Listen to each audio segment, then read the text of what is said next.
It's all on you. It's all on you. The self part is what's big. We need someone to hold people accountable. We count on people too much to get us through. And we look to our right, we look to our left, we're looking for help. And if you can build that self, you can build that total accountability in oneself. And it's not about being selfish.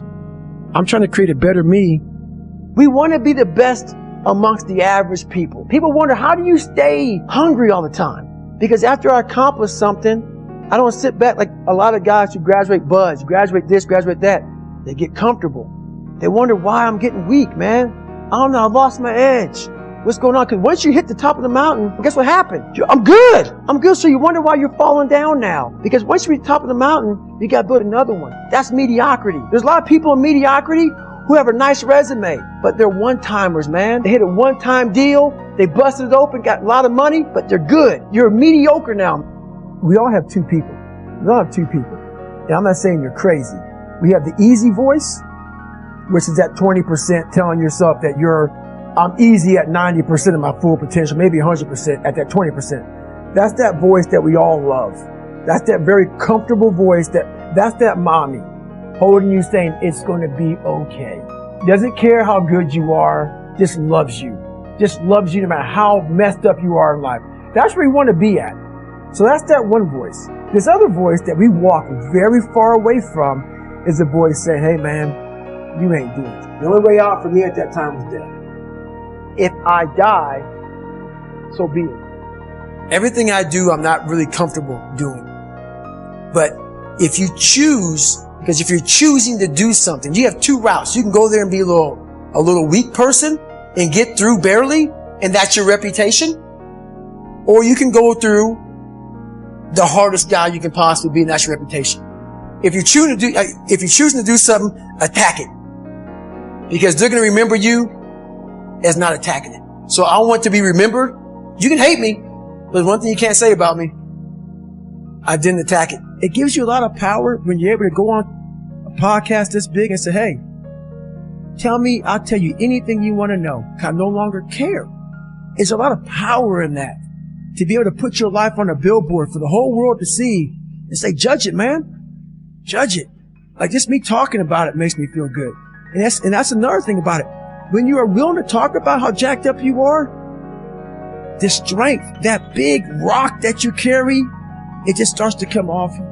It just starts to come off. That's why I do it so often. I'm like, hey man, I'll tell you anything you want to know. I'm tired of being afraid. I'm tired of not telling you, tired of lying about how good I'm not.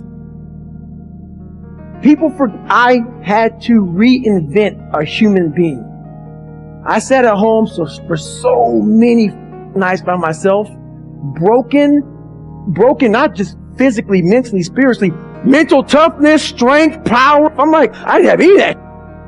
When you come from a small town and you come from a place that a lot of people don't want to come out of it and get out of it, and all you want to do is become somebody, you've got to be able to get out and let your mind see open-mindedness. Because a small town, what it does to you is it closes your mind, completely closes your mind. Not everybody. This isn't everybody, a lot of people. You have to be able to go out there and create open-mindedness. You need space. You need space to see the world. Like a lot of racism, a lot of ignorance in the world, it comes from people not being out and seeing other things, seeing other people. That's why we judge so harshly, because our minds are so closed to the reality of life, period. You have to be David Goggins and say, man, I'm afraid of this. Life made me this way here. I stutter. I have these issues with reading and writing, and I'm fat and I'm insecure. You have to face that in that dark room. In that dark room is who you are. But in that dark room is where you have to create another human being that walks out of that dark room to face who you are. So I had a hard time learning growing up, but I was very smart when it came to human beings. A genius. Because I lived in such hell, I was always studying people. Who can I trust? Who can I not trust? Energy. I got really good with energy. Is this person's energy good? Is it bad? So I became a genius on human beings. So I studied people all the time. Studied all the time. It was the only way for me to move forward. So like a lot of times, if your back is hurting, it may not be your back. It may be something else in your body that's making your back hurt. For me, I'm like, man, why can't I get past this hurdle? So like I said, I'm always examining myself every day. What is it? What is it?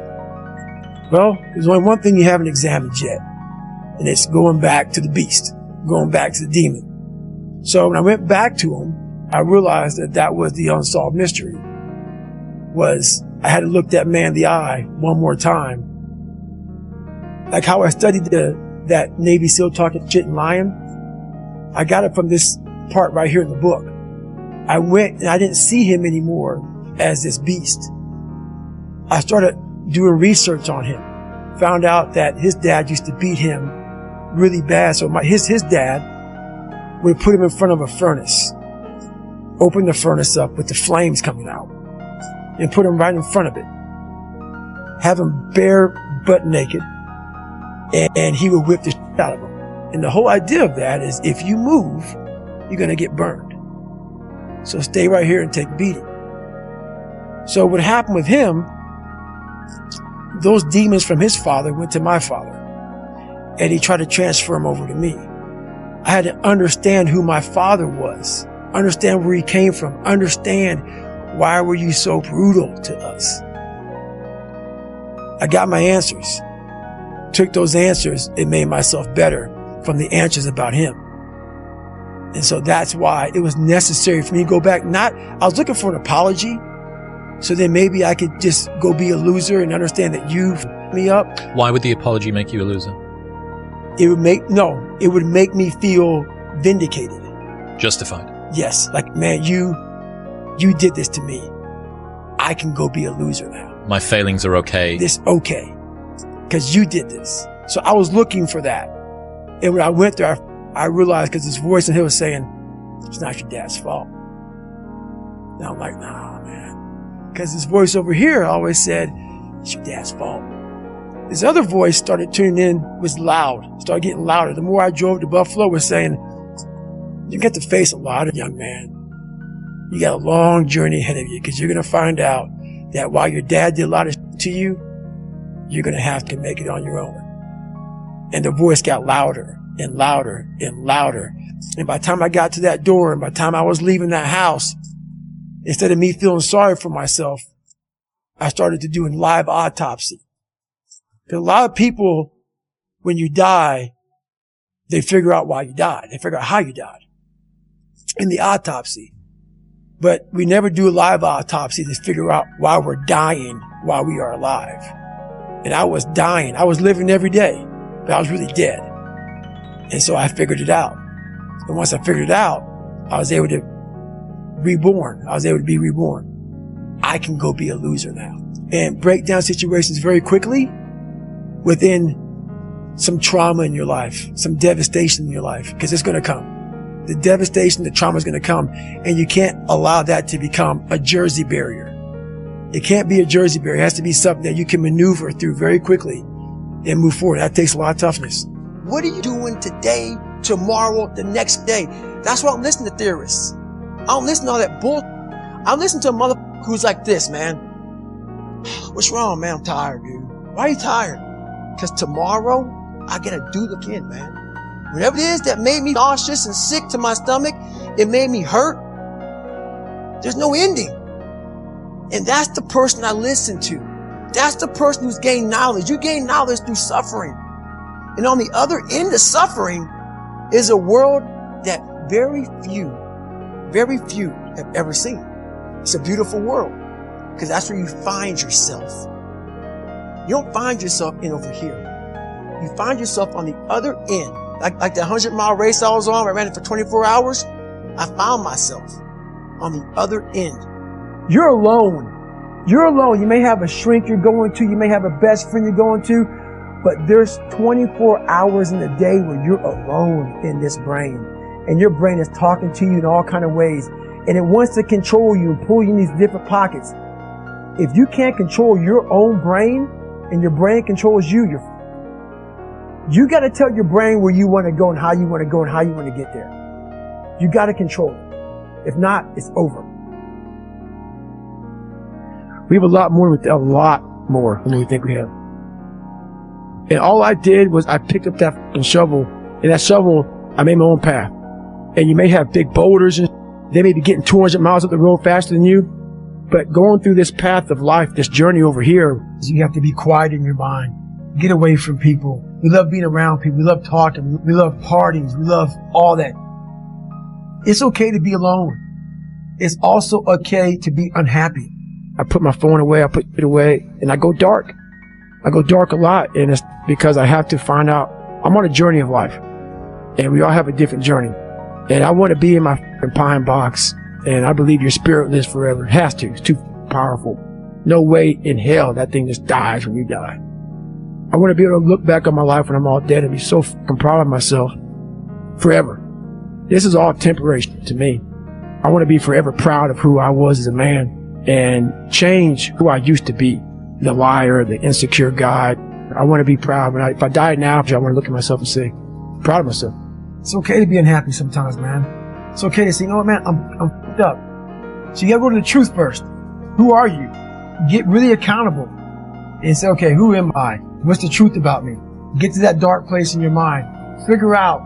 It may take months. It may take years. Figure out your purpose. Figure out what you want to be in life. I'm trying to find more of myself. And the only way I can find more is to silence the world out as much as I can, because it's getting busier every day. It's getting faster. You have to go dark. You have to be quiet in your mind. Get away from people. We love being around people. We love talking. We love parties. We love all that. But you have to go into those dark chambers that we often shut off, and you got to open them up. You got to open up and fight that fucking demon. So you got to go to the truth first. Who are you? Get really accountable and say, okay, who am I? What's the truth about me? Get to that dark place in your mind. Figure out. It may take months. It may take years. Figure out your purpose. Figure out what you want to be in life. And then from there, okay, I have my purpose. It's easier to accept the fact that I'm just not good enough. I wasn't made to do that. And yeah, some of us can't be LeBron James. But I'll tell you right now, man, we can do a lot when it comes to this pure arm guts and willpower and getting through People think that my knees are bad from a lot of running, and they're wrong. I wasn't born healthy. I wasn't born with some great body alignment, some great, I have sickle cell, I have all kind of health issues. I had a choice to make. And the choice was, growing up, okay, this hurts, that hurts. We can just sit down and do nothing. Or we can see how far we can push the human body. So on that journey, as I started getting more and more into my mind, I started realizing that what I'm capable of doing, my mind got stronger. So the pain in my knees, while it sucked, I've been doing it for so long. It was like it became my new norm. Like, okay, my knees hurt, and I call it like stop feeling sorry for yourself, but you sometimes have to ignore your feelings. For me, I made a decision, and my decision was to be the best person I could. I basically, a lot of mornings I wake up and say, f your feelings. And that doesn't mean don't take it literally, f your feelings. But guess what? I wanted to run. And I knew that, okay, you can get knee replacements, this and that. Like I said, it wasn't because I ran too much. People always want to say, oh man, you ran so much so you f your body. You don't want to be like David Goggins. I hear it all the time. You don't want to be like David Goggins. I study the darkness. You find no answers in the light. None. It's too happy. It's too nice. And we don't need to be taught how to live in happiness. That just comes naturally to us. Happy moments, but the dark times, man, you can't get there unless you put yourself there. Life will take you there. But when you get into those dark moments, that's why people, how are you able to write like this, man? I go to such places in my mind and I study the darkness. Like, it's not just physical. When I was growing up and I saw my mom getting beaten, I got beat. And I was some stuttering little black kid in an all-white school, and I'm on stage, and I gotta say one line in front of 15 people, and I walk off stage kind of stutter. All those insecurities and all those things, man.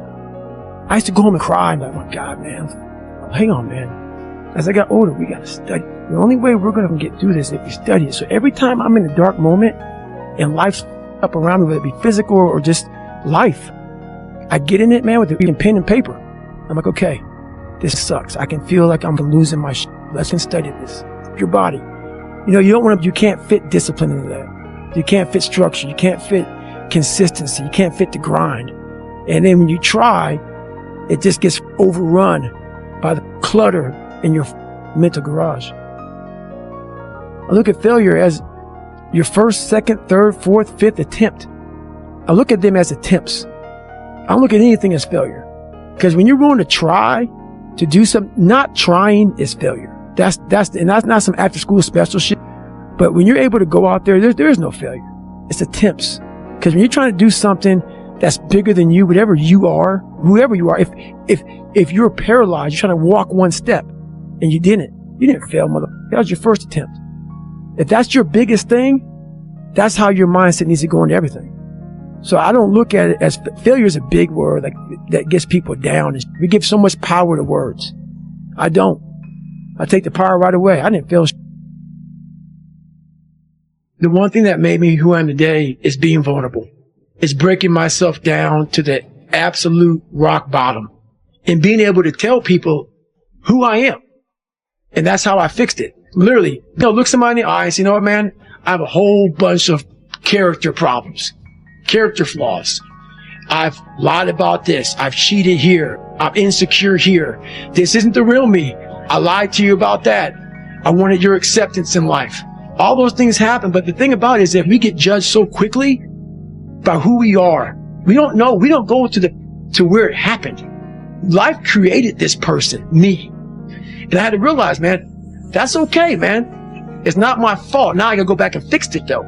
So a lot of this isn't your fault, why you do some things you do, why you feel the way you feel. But no one's coming back to save your ass.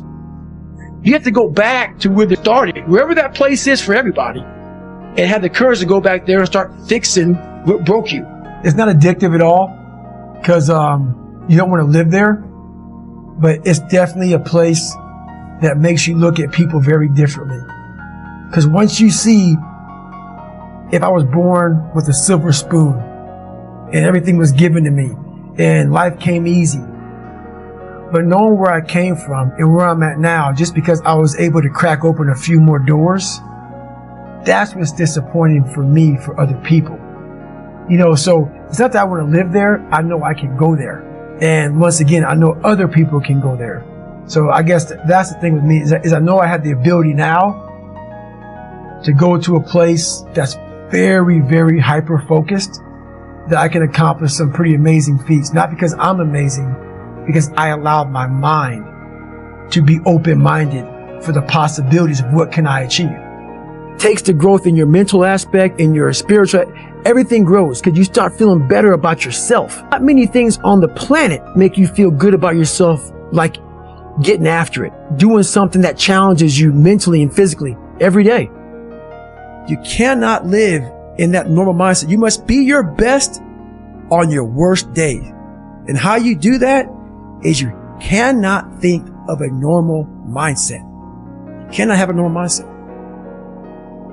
My big takeaway of life is if you're constantly taking the easy way out, you're never going to callous your mind. I was a chameleon living in life who could barely get by. So I know that they were taking the normal mindset of people.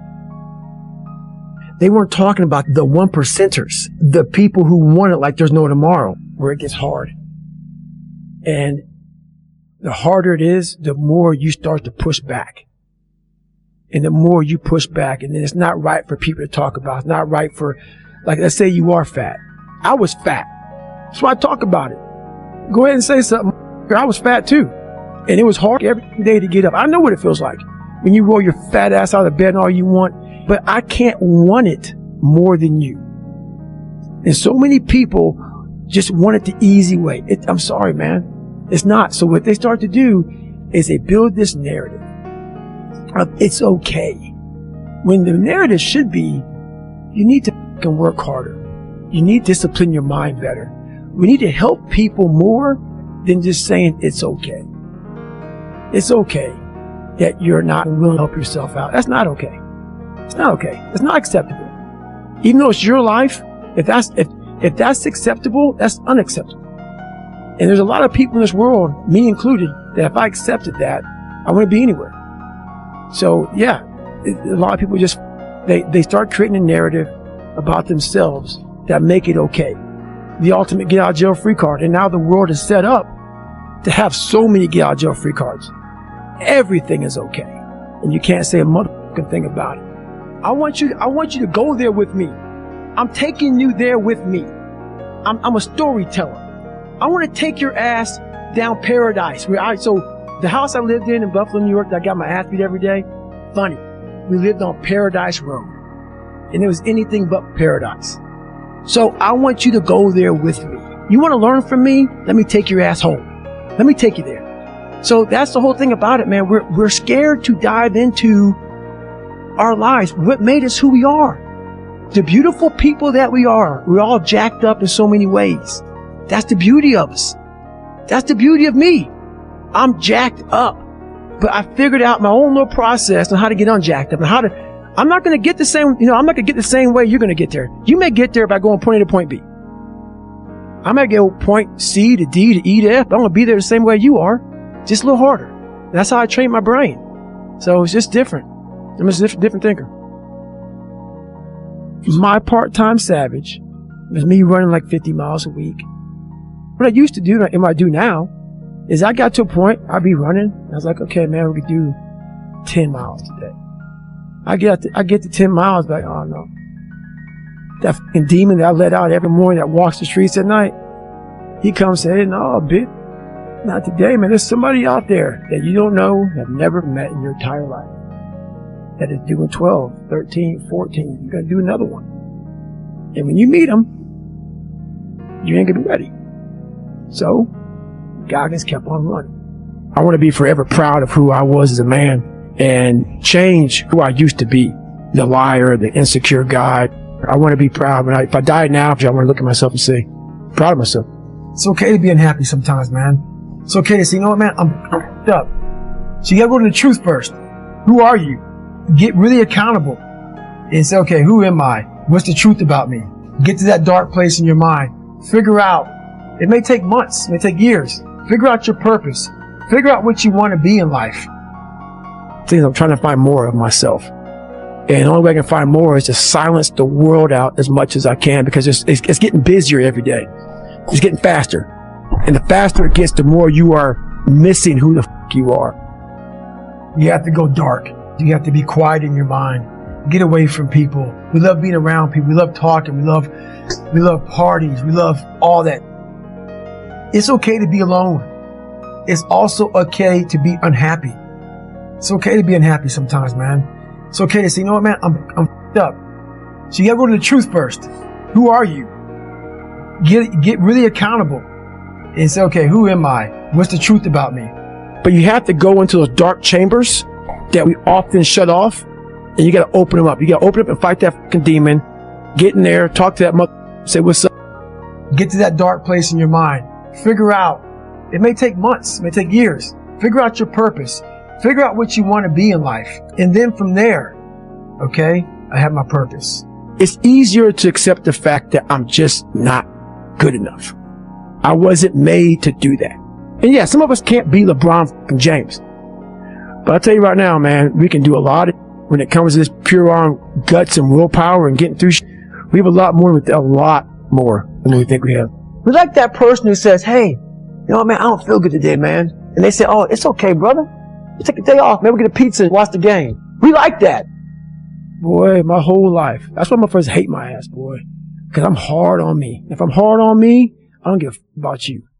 I don't need it. I'm good. Why do you still do this? You right now are a leader. You sit in this chair right now to thousands, hundreds of thousands of people. That's why you do it. Why you get up at 3, 4, 5, 6 o'clock in the morning is because you are setting the example for others to follow. People always go, what drives you now? What should drive you now is no more you. Like you said, I'm comfortable. I'm good. It's not about you anymore. You have to change your mindset to God gave you everything you want. It's pay time. You got to now start paying bills for the people in your mindset. So you're suffering now. Like when people say, why do you get up at 6 o'clock in the morning? So then you can come in and set the example for everybody else. We want to be the best amongst the average people. People wonder, how do you stay hungry all the time? Because after I accomplish something, I don't sit back like a lot of guys who graduate buds, graduate this, graduate that. They get comfortable. They wonder why I'm getting weak, man. I don't know. I lost my edge. What's going on? Because once you hit the top of the mountain, guess what happened? I'm good. I'm good. So you wonder why you're falling down now. Because once you reach the top of the mountain, you got to build another one. That's mediocrity. There's a lot of people in mediocrity who have a nice resume, but they're one-timers, man. They hit a one-time deal. They busted it open, got a lot of money, but they're good. You're mediocre now. These people go to the gym. They get big. They get jacked. They can run fast. But the only thing they're doing is they're coding over the mind. All you're doing is building a bigger, stronger quitter. Your mind hasn't gotten any stronger. So the second adversity comes, like, my God, I'm so fit. What's wrong? Your mind is still soft. Life beat me up bad. I was knocked out in the 12th round of a 15-round heavyweight bout. I was knocked out. But what happened was, in the 12th round, when the challenger turned his back on me, I was getting up. And I got up and won the next 3 rounds. So that's my mind about can't hurt me. I was hurt, man. Like, literally, I had to overcome so much those first 26 years of my life. And I still do every day today. You know, it's not over. But the mentality of can't hurt me is just that. No matter what's in front of you, man, you have to face, you have to confront, you have to overcome and move forward. So my father, you know, some of the kids that bullied me, my learning disabilities, all these things I went through in life, stuttering, has so many different issues, failing and failing and failing, I had to overcome them. Or they would have overcame me. Throughout this journey, I started becoming this new person. I started creating this new person. People started seeing me as this amazing superhero. In the back of my mind, I knew the real story. And I was like, man, one day you have to really share it. I'm like, man, but do you have the courage? You know, like, it's great to live right here. I've established this. People think you're great. Just stay here. Don't go back. Let's not go back.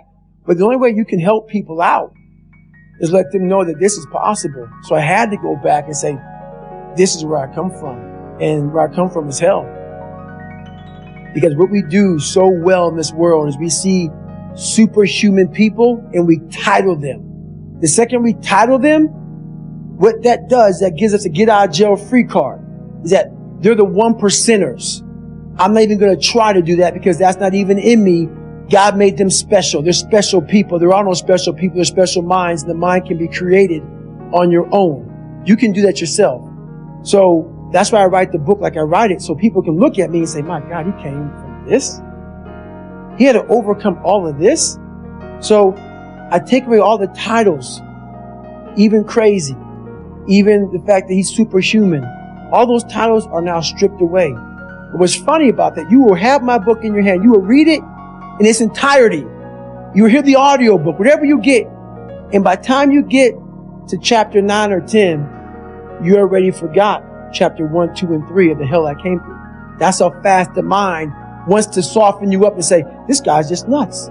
He's superhuman. That's how fast the mind, you already forgot what you read and you love the book. You're loving the book and you already forgot the first 3 chapters because your mind's saying, this is impossible. It's already guiding you down that path of least resistance as you're reading the book. That's how powerful it is. So we got to constantly remind ourselves of, go back to chapter 1, 2, and 3.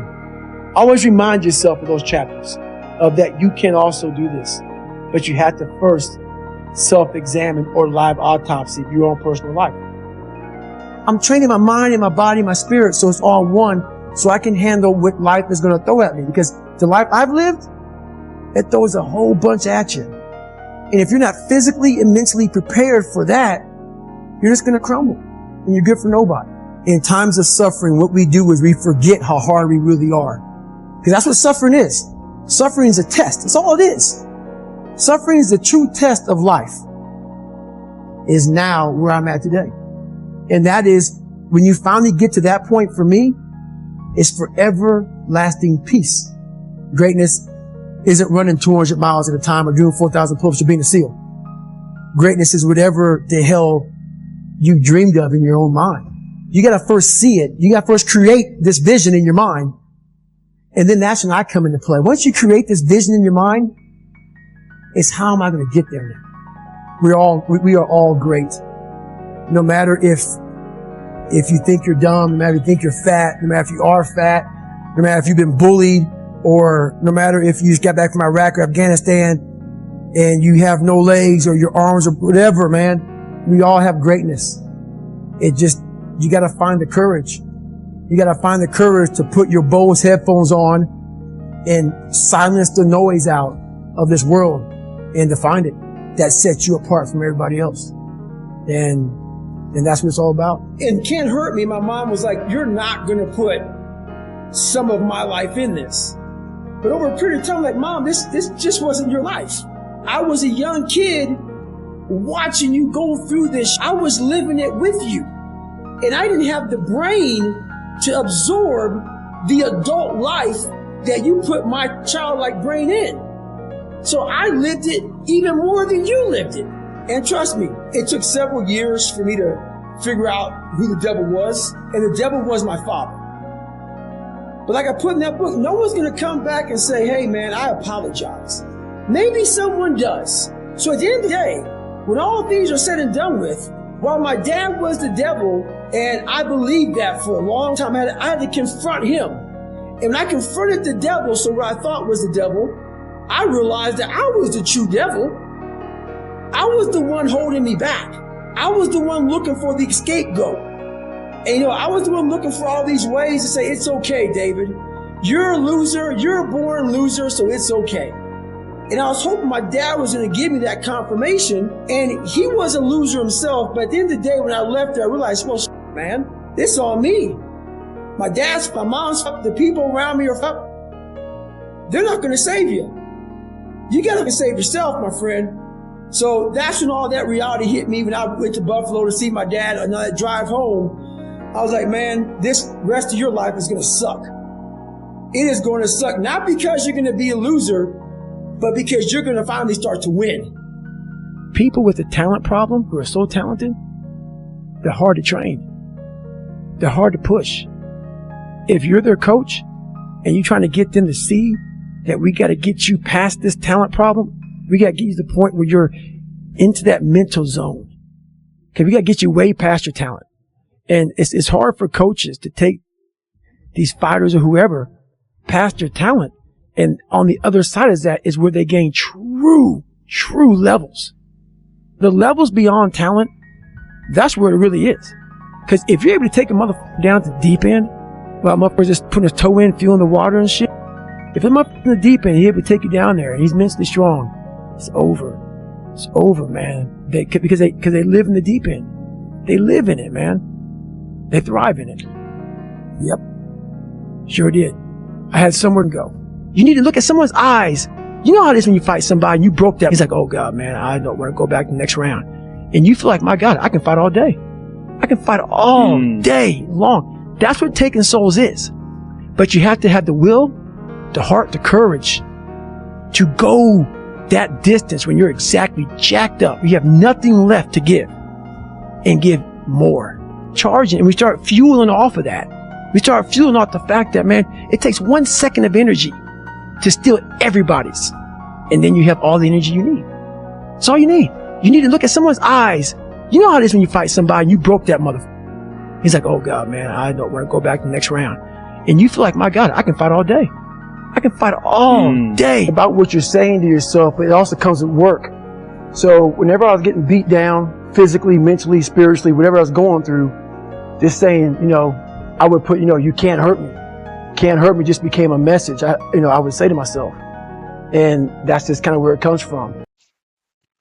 It's all on you. It's all you on you. The self part is what's big. We need some to hold people. Actual activities we can't on people too much to go look to our right. We look to our left. We are looking for help, and if you can build that self, you can build that total accountability in oneself. in oneself and and it's not about being self. I am trying to create a better me. We want to be the best amongst the average people people wonder how do you start hungry all the time because after one something I don't step back like a lot of guys who graduated because this that they get comfortable. They wonder why I am getting weak, man. I don't know. I live lost my age. What going on cause on you hit the top of the missions. This is what happens. I am feeling down how because want to tap of the missions. You got to build another one that's meditated. There are a lot of people of who have a nice reason, but there are one time man they hit once time till they busted it's open got a lot of money but there are good you are